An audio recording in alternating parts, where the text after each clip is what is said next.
Bom, dificuldade de lidar com a diversidade de ideias, posições pessoais, enfim. Tudo isso são fatores que são desafios que a gente ainda precisa superar para que a gente possa potencializar a rede de atendimento.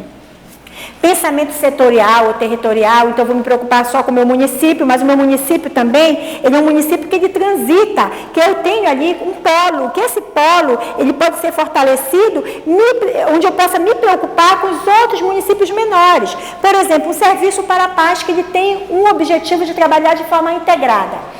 E ele também tem característica regional em alguns municípios. Então, ele precisa da rede municipal interagindo com a rede estadual, interagindo com os movimentos sociais e dando atenção para a mulher em todas as áreas. Mas, para que isso aconteça, eu preciso conhecer quais são os serviços oferecidos pela política da assistência social.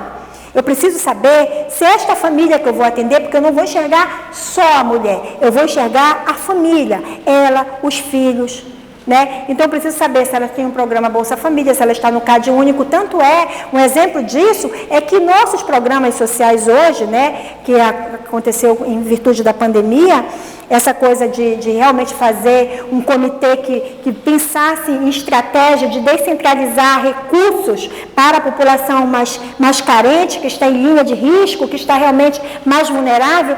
Primeira ação do governo federal, CAD único, né, que é um sistema de cadastro único nacional que é direcionado especificamente para a política de assistência social.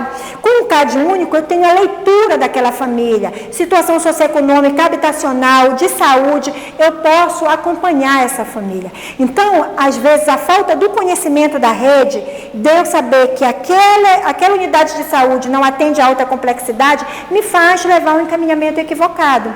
Então, isso são fases que a gente precisa compreender da rede de atendimento, média, alta complexidade. Muitas políticas públicas hoje são direcionadas para a proteção, para a básica. Vou proteger as pessoas para que elas não tenham uma doença que possa ser pior. Então, eu vou fortalecer o trabalho da saúde da família, eu vou fortalecer o acompanhamento, né, nas unidades de saúde do pré-natal, né, fazer os exames básicos com mamografia, mas às vezes isso também não acontece. Então, a compreensão do fluxo da rede me dá também a responsabilidade de conhecer cada serviço. Então, eu preciso conhecer cada serviço para que eu possa construir o meu fluxo de atendimento, de encaminhamento e de fortalecimento da rede. Bom, pensamento setorial, territorial, comportamentos dominadores, né? Geralmente, né, o campo das hierarquias, elas são complicadas quando chega numa estrutura mais que leva um diálogo com juízes, com promotores. Isso hoje está sendo quebrado. Nós temos hoje vários promotores e juízes que são parceiros da rede, que estão muito mais perto das mulheres, que estão muito mais perto da estrutura que o movimento social trabalha muito nessa articulação. Então, isso aos poucos, a gente vem desconstruindo essa rede formal e hierárquica que, na verdade, vem atrapalhar o processo. Porque se eu quero realmente levar para a cidadã ou o cidadão o exercício da cidadania, eu preciso também exercitar isso.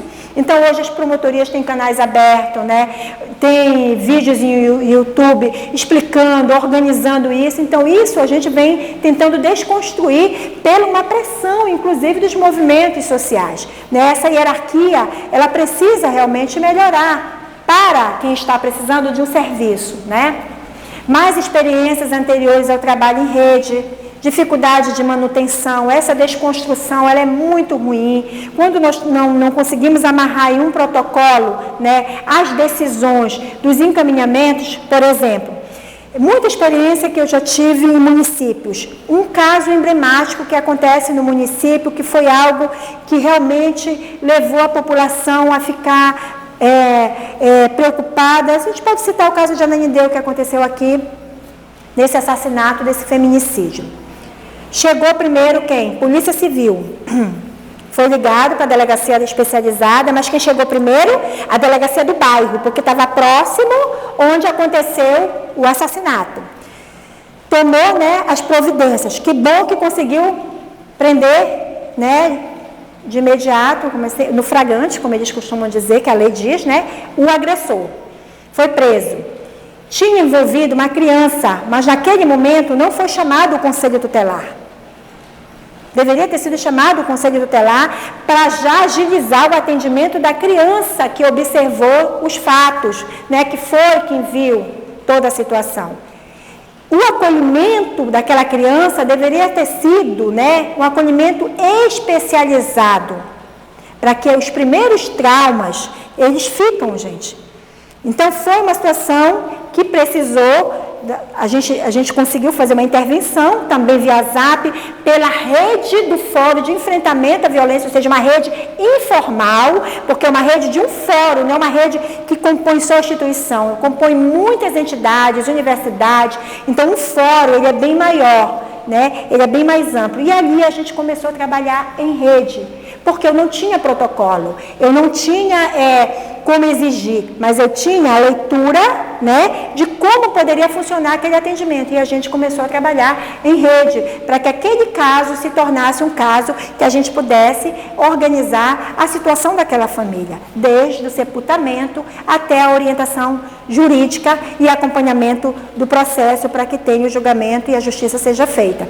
Então, todo esse conhecimento que a gente passa, né, que a gente discute, ele vem realmente colocar para a gente a necessidade desse fortalecimento da rede de atendimento, né?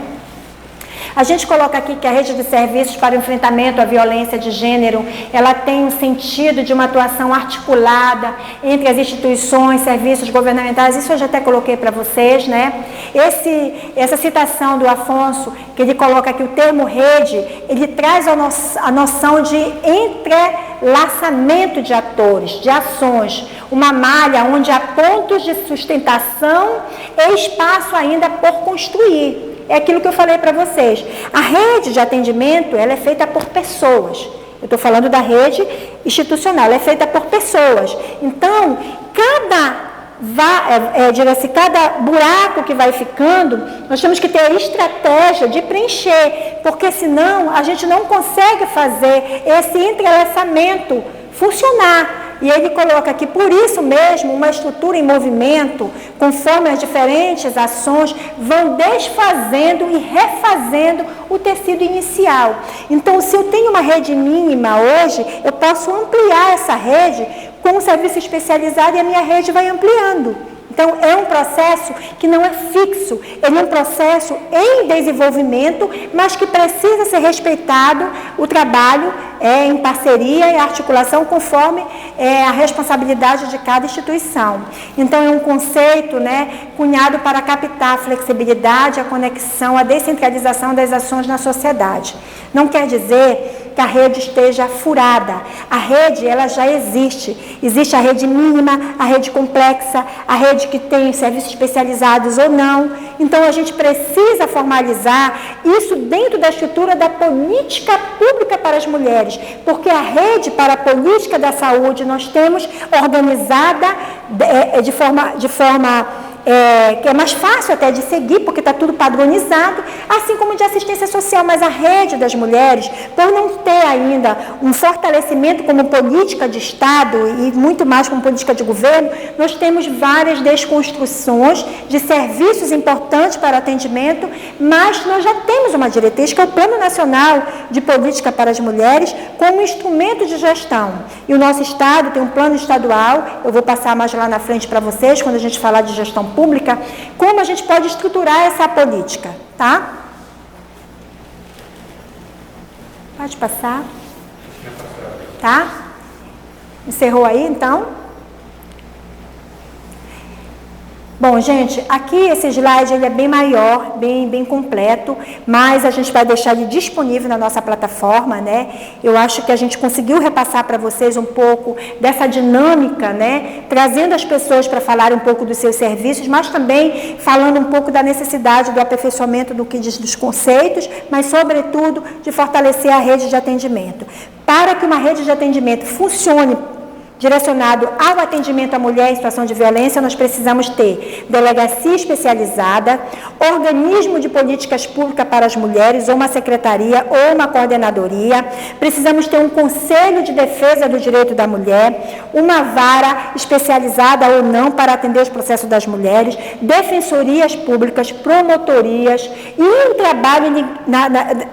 trabalho relacionado à transversalidade com a política da saúde, da educação, da assistência social e a parceria com as ONGs. Tá? Esse é o contexto que se desenha a estrutura para o trabalho em rede da política pública para as mulheres, dentro dessa dinâmica toda que ainda precisamos fortalecer, potencializar e oficializar. Como foi feito agora tivemos mais um ganho, né, com a Procuradoria Especial da LEPA, nós temos que oficializar este protocolo de atendimento no Estado para que os municípios também possam, de certa forma, fortalecer a sua rede de atendimento. Mas a política pública para as mulheres, ela se dá de forma transversal. É articulando na educação, na saúde, na assistência social, na cultura, na geração de trabalho, emprego e renda. Para que isso aconteça, nós precisamos de uma estrutura formal de políticas públicas, que é um plano municipal de política para as mulheres, que é um instrumento de gestão necessária, que pode ajudar a balizar a direção da rede de atendimento para as mulheres, especificamente, eu diria assim, com destaque, as mulheres em situação de violência.